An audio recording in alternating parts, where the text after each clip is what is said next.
Bob Mabejo is a cattle farmer. Like the world's 600 million other poor livestock farmers, he's trying to help himself.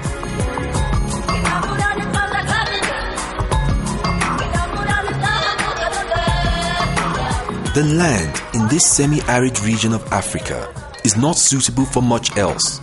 So Mabejo's family has been raising cattle here for generations, and so will his son. Today, there is a real prospect that their cattle can lift them out of poverty because of a worldwide boom in the demand for beef.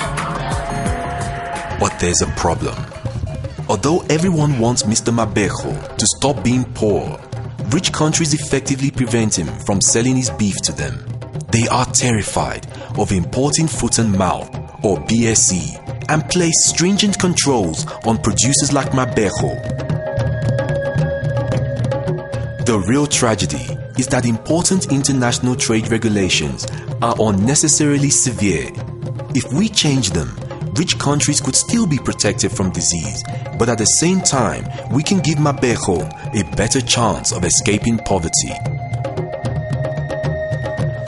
Time and again, agriculture has been the starting point for nations to emerge from the poverty trap.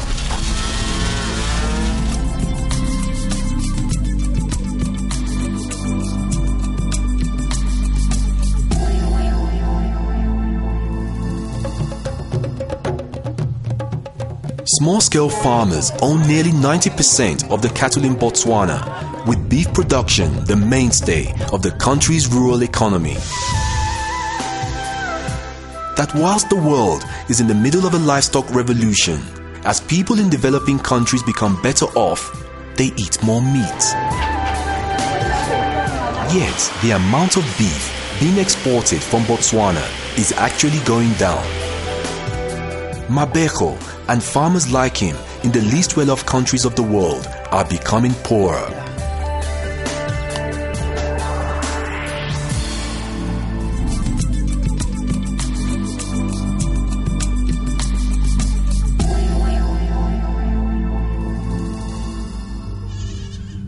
For Mabejo, the problem is foot and mouth. The virus that causes the disease is widespread among the wild buffalo. The Botswana government has erected thousands of kilometers of fences to try and comply with international import rules. The aim is to control foot and mouth disease by separating cattle from wildlife. But the fences are controversial and have serious environmental consequences.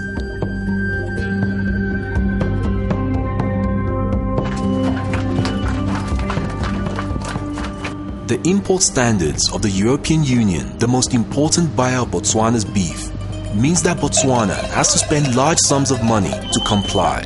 For example, $27 million was recently spent on a cattle traceability system.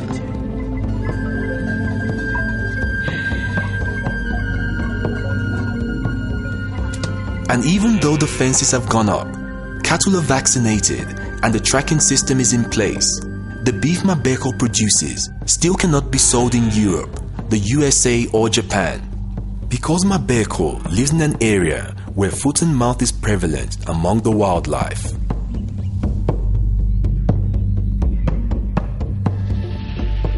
The Botswana Meat Commission is therefore restricted in what they can pay to cattle farmers like Mabejo.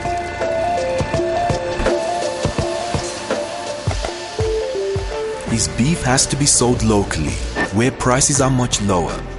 And yet there is good scientific evidence to show that if beef is processed properly, and as long as the cattle are healthy, it doesn't matter if the meat comes from an area where there is foot and mouth.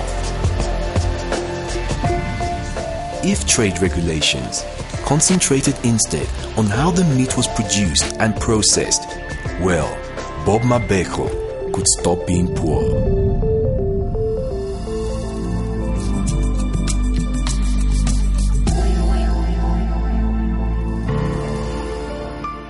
We need to encourage the World Organization for Animal Health, known as the OIE, to develop standards to enable this change. The The OIE is concerned about the effects of 10 to 15 dangerous diseases and is trying to eradicate these diseases.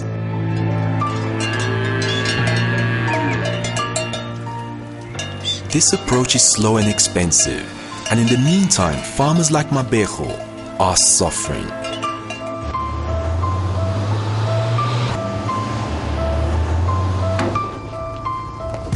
Eradication is also not necessarily the answer. Rinderpest has taken more than 30 years and hundreds of millions of dollars to eradicate, and there is still not conclusive proof that eradication has in fact been successful. But this hasn't helped the poor livestock producers obtain better access to international markets.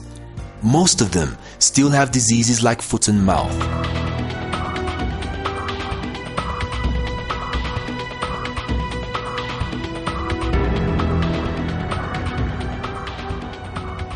Botswana and other poor countries in Africa and Asia face a real dilemma. If they want to grow their rural economies, it is essential that they export their livestock products.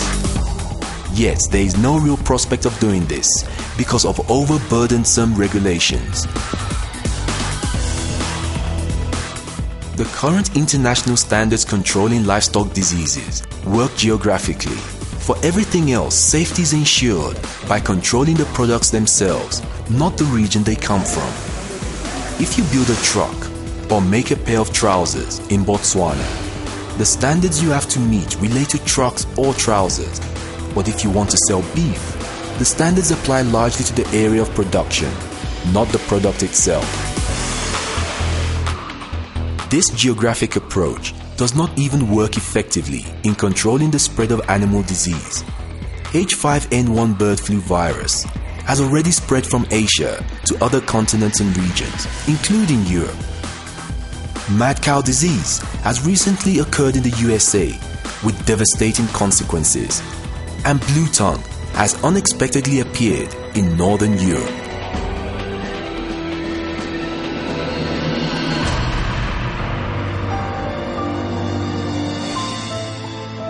If we can persuade the international standards people to change the way they do things, it would have a dramatic effect on the world's poorest farmers. Controls should be placed on the products that come from livestock, rather than trying to ensure that the area of production is free from foot and mouth. The risk of a disease being transferred is far more dependent on what the product is and how it has been processed than where it came from. Standards need to be set for each type of product. BSE does not occur in cow's milk, and so milk will be safe even if cows were infected. And beef can be made safe too. If the bones and other risk materials are removed, beef will not transmit BSE, foot and mouth, or many other diseases. It does not make sense to ask Mabejo to prove that his region of Botswana is free of foot and mouth and BSE if he only wants to sell beef which has been appropriately produced and processed. As long as the Botswana Meat Commission prepares deboned beef according to international standards, which it does very efficiently, that beef will not transmit foot and mouth and therefore should not be excluded from markets worldwide. Controlling disease by placing standards on the products rather than the region is called the commodity-based approach.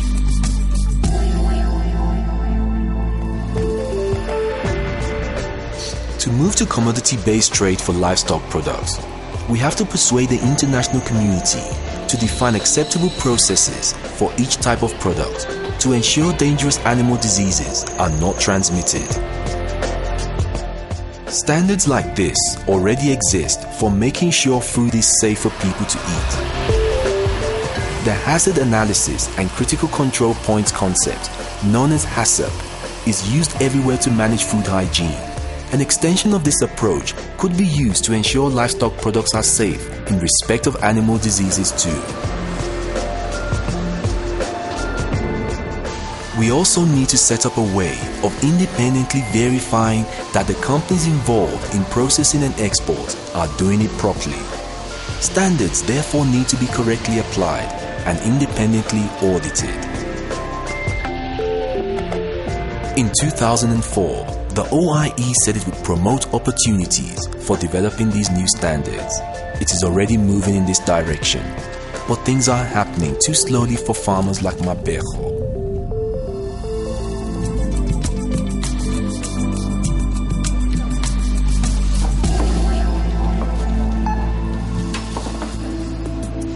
The European Union, for example, already applies a commodity-based approach, but at the same time also insists, like other large trading countries like the USA and Japan, that the animals come from areas free of disease. This belt and braces attitude is neither justified nor necessarily based on HACCP principles. Our best chance of persuading supermarkets and individual countries to rely on a single set of international standards is to make the standards simpler, more logical, and scientifically sound.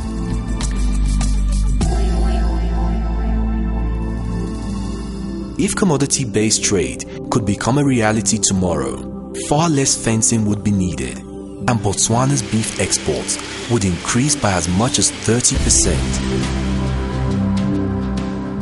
Receiving international prices for their beef would make an enormous difference to Bob Mabejo and to the other 600 million small-scale livestock farmers of the world.